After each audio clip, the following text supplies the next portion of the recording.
Keluar dari kekakuan format debat yang ditentukan oleh KPU dan pasangan calon.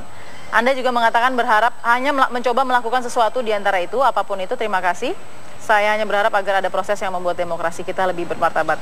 Mas Zainal bisa jelaskan, Mas, mungkin bagaimana yang Anda hadapi dalam fokus Anda terhadap kekakuan format debat itu tadi? Jadi begini ya, jadi sesaat setelah itu selesai, saya menerima sangat banyak, mungkin sekitar 85% pujian, ada masukan sekitar 10%, ada cacian sekitar 5%. Ya saya pikir ada bagusnya kalau saya membuat klarifikasi, karena menurut saya ada kekurangtahuan orang.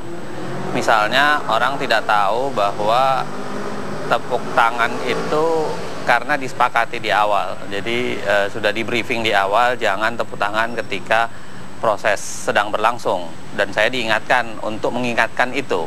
Di rundown itu sudah tertulis setiap segmen itu selalu ada catatan buat saya untuk mengingatkan publik. Apalagi karena mengingatkan penonton di studio maksud saya. Apalagi memang suasana studio yang memang sangat ada eskalasi teriakan bla bla dan lain sebagainya. Itu yang harus dijelaskan. Yang kedua ada lagi yang mengatakan bahwa seharusnya Anda bisa mengejar para kandidat. Saya bilang ya tidak mungkin, karena kesepakatan antara KPU dan tim sukses tidak boleh ngejar, ya kan? Dan itu kewenangan KPU dan tim sukses. Anda harus baca undang-undang, karena undang-undang memang mengatur, di penjelasannya mengatakan bahwa format debat, bla bla dan lain sebagainya itu menjadi kewenangan tim sukses dan KPU. Nah, tentu KPU juga tidak mudah menghadapi tim sukses, karena kepentingan-kepentingan masing-masing pasangan ini kan kemudian teraplikasi ke dalam konsep debat yang ada kemarin. Misalnya siapa sih yang harus debat, apakah capresnya, apakah cawapresnya. Anda silahkan tanya ke KPU berapa lama itu dibahas, siapa yang harus berdebat, apakah pasangan, capresnya, wapresnya atau bagaimana. Yang begini-begini ini ada, dan publik menurut saya harusnya tahu bahwa format itu kemudian jadi lalu diserahkan kepada saya.